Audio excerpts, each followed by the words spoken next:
Hello everyone, I'm Mark Zane and welcome to Zane Investment Solutions. Please take a moment to pause this video and review the following disclaimer.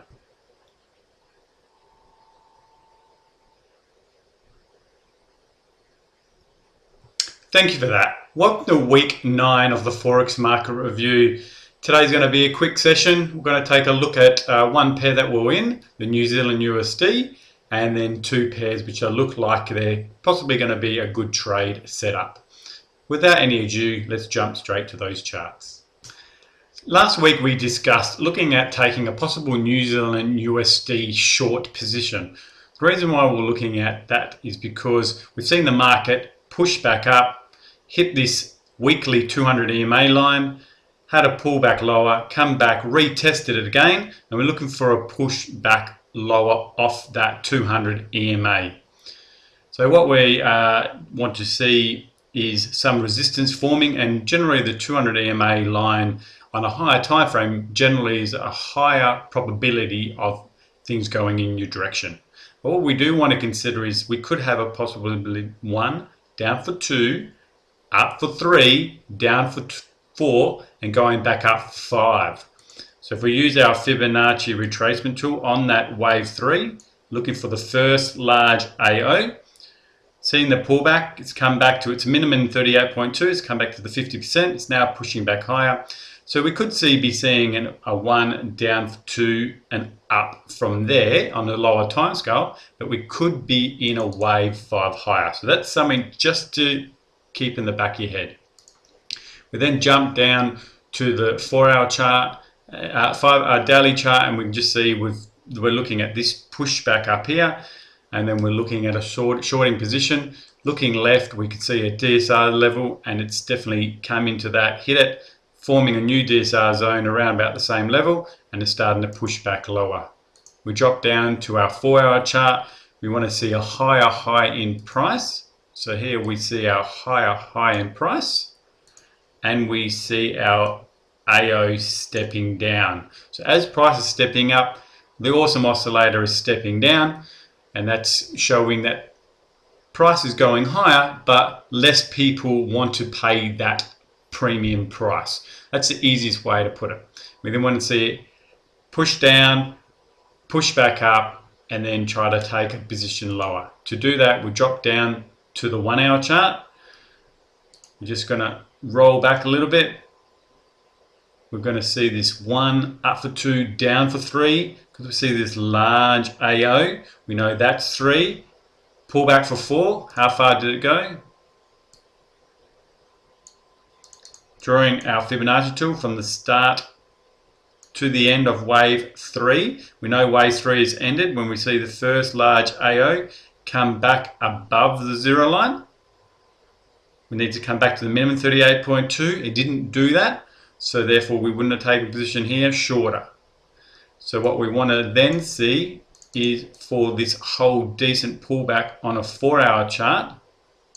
We saw the price pull back, come and retest the 200 EMA on the 1 hour.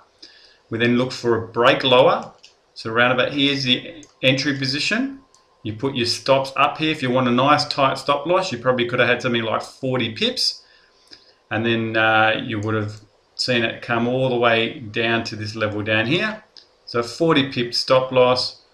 You probably just missed out on your 1 for 2. It definitely would have been out break even. So worst case, you've got break even. You might have taken some positions off at the halfway mark or tightened your stop losses because you're so close to hitting that target area. Where do we think it's going to go using your Fibonacci retracement tool? Well, that's expansion tool, I should say, for where it could go. The first level is at that 61.8 level, so it's almost touched it. So definitely you would have looked at tightening your stop losses there. If you didn't, you would have seen it come back and then push back down again and push back up again. This just keeps running around and playing games. So the market is very volatile at the moment with a lot of news happening. USD, especially Fed announcements, Trump talking, so this is just going to be going up and down. So it's a tough call on which way the market may be traveling at this stage. A pair to consider for this week and next week is the Aussie USD. We can see it's starting to come back up and try to test this weekly 200 EMA line. It's not there yet, but if we jump down to the daily chart, what we can see is this move down, up, down, and pullback. So that's a pattern trading. So if we don't want to look at this one as a pattern recognition trade, so your entry would have been somewhere around here, you're definitely still in the market, got your stops up here, and you're going to try to go for your exits down to this DSR zone down here, taking some off the table when it comes to this daily 200 EMA line. But what you can also look at is drop down to the 4-hour chart. We now have a higher high in price with our lower AO. So we can now look at a pattern trade as well as our normal aggressive move down lower. We then want to jump down to the 1-hour chart. We want to look for our first large AO. So here's our first large AO, but it looks like we could have another one forming. So if this AO doesn't come back to the 0 line for some time, this is likely move down for A, up for B, down for C, and this could be the wave 3 movement down there with your 1, 2, 3 in this move here. So you could either consider use your Fibonacci retracement tool from the highs, waiting for the pullback to this 1-hour 200 EMA line, which will meet your minimum 38.2, or your rules could indicate you're going to wait to see what happens with this one here and then use this one as your 1, 2, 3 pullback lower. So depending which way you want to do, you really still need to wait for that pullback. And then once that pullback occurs, use your Fibonacci expansion tool, go from the highs to the lows and back up to wherever it pulls back to.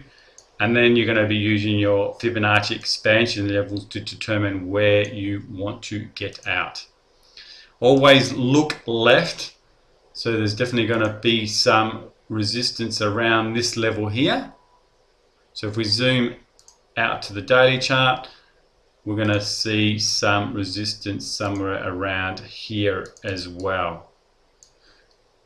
So that just gives you a good indication that it's very likely if you get into this market and you're going to put your stop losses up here of around 30-40 pips, definitely want to be considering bringing the break even when it gets to this horizontal DSR zone and then riding it down to this next DSR zone down there. And you definitely will be able to make your 1 for 2. So risking, we'll say 40 pips, you can make it 80 pips down to here, make it easy 120. That's a 1 to 3 risk to reward. Want to be a bit more conservative, 70 pip stop loss, 140 down to that level there, but you won't be able to bring your stop loss to break even because you want it to be able to move enough so that you have a bit of play in the market. So in this case, you probably want to see it pull down, break below the 61.8, maybe bounce around, find some support, and then when it starts to move lower, then bring your stop loss from up here down to there. So that's a conservative and an aggressive trade on the Aussie USD. The other one we're looking at is the ASX 200. Here we have another pattern trade as well. Pull down, up, down, and back again. So you'll be looking at your entries there, stops are run up there, and getting out. Definitely some there, moving to break even, and then getting out the rest down there at the latest. Trying to go for your 1 for 2. Dropping down to the daily time frame, here we can see divergence on the daily time frame. So we have a higher high in price with our lower AO. So normally we look for this on the 4-hour chart, but in this case we can see it also on the daily chart. So once we have that, we then drop down to the 4-hour chart. Do we have AI divergence, higher high in price, but the AO is greater? So we don't have the 4-hour AI divergence, but we do have the daily. So divergence and 200 EMA lines on the higher time frames. So the higher you go, the more likely the scenario will play out in your favor. And so the lower you go, the less likely it will pay out. So a AI divergence on a 1 hour chart is not as significant as a 4 hour chart, and the 4 hour chart is not as significant as the daily chart. But because we have the daily AI divergence, jump down to the 1 hour chart. We want to look for a large AO there, wave 3, up for 4, down for 5. Did we have our minimum 38.2? Yes, it does. So if you've entered this trade here, you would have hit the resistance line, took an entry somewhere around here, maybe placed a stop loss about 25 pips. Definitely got your 1 for 2. More conservative up here around 60, and you probably definitely would be at break even now, moving your stop loss to break even because you've gone 1 to 1. But if you want to trade this on a more larger time frame, because of we're using the daily chart AO, this time you may want to consider an entry on the 4 hour chart. Well, what we want to see is a large AO on the 4 hour chart.